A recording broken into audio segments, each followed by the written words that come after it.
Make the effort, take the trip, send the text, choose the best, live for today.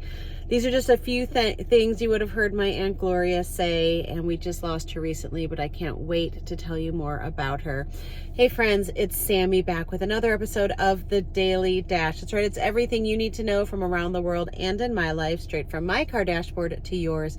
Today is Monday, November 27th, 2023. Let me tell you what you need to know so you're in the know wherever you are and whatever you are doing. More hostages were exchanged during the truce and ceasefire that's going on. College rivalry weekend in football lived up to everything that you would hope and expect. What else is going on? It is Cyber Monday, and I haven't been able to share much of that because of what's going on.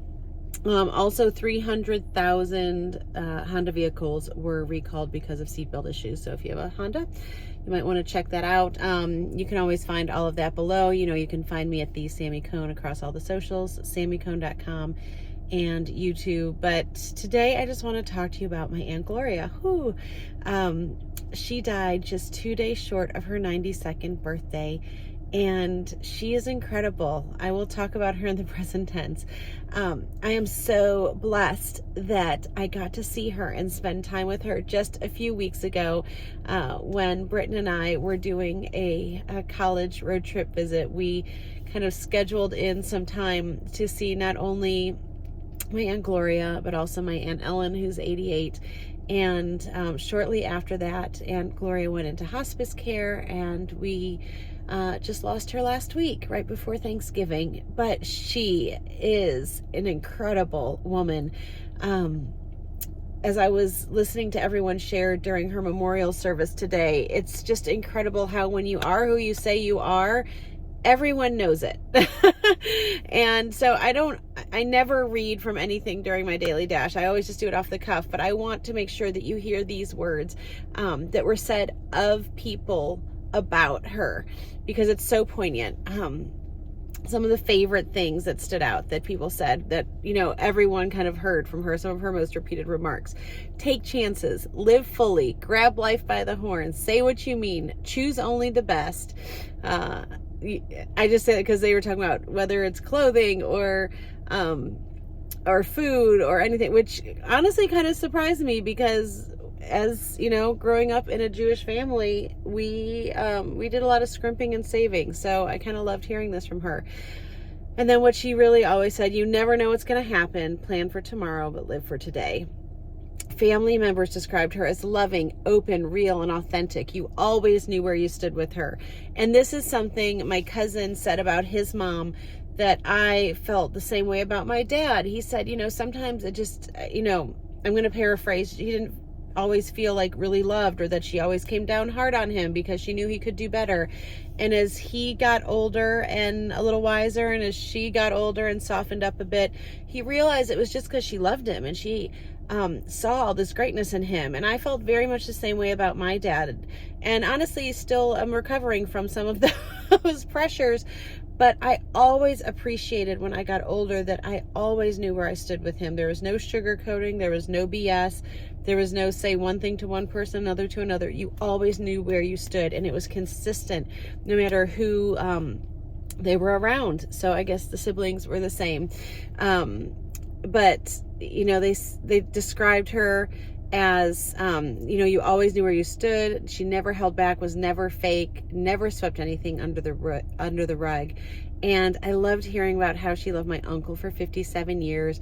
We were reminded of her love for baking pastries and bread. She loved Cubs games. She designed clothes, and she literally played bridge and mahjong up until she died. I mean, she had lost her sight, and I don't know how she was doing it, but she did it. She kept those. There'd be days she'd call and she wasn't there, and I'd call my cousin and be like, is Aunt Gloria okay? She's like, yep, she's playing mahjong. She's at the neighbors.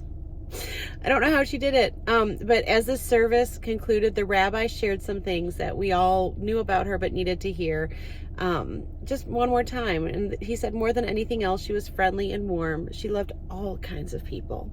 She could see into people's hearts, and she loved to laugh. And her and my dad shared this love for Jackie Mason, who was a Jewish comedian. And it was the one thing that my dad and I, like, we couldn't agree on a lot of things, but we would always listen to Jackie Mason when he would pick me up from the airport. That and the Beach Boys. That was what we could agree on back in the day. Aunt Gloria was the last of my dad's siblings to pass, and my middle brother Glenn had said, it's hard to believe that an entire generation of our family is now gone. And you think about all the things that you want to know, that the stories that are passed down and the memories that aren't always as clear. You want to grab onto those. And so this is why I always say at the end of my daily dash, don't forget to tell someone you love how you feel about them, because you literally never know. You never know. And so I want to pray authenticity for us today. It was so beautiful to hear people describe how authentic she was. And so I just pray, Lord, right now, in honor of my Aunt Gloria, that we would show up authentically, that we would be our most authentic selves, that in this world of social media, that it would not matter when the camera is on or when it's off, that we would be the same person to whoever we are talking to. And yes, let us evolve and change and grow, but let us show up authentically and be our most authentic selves in every moment that we are graced to live on this earth. Okay, friends, I pray you have a great day.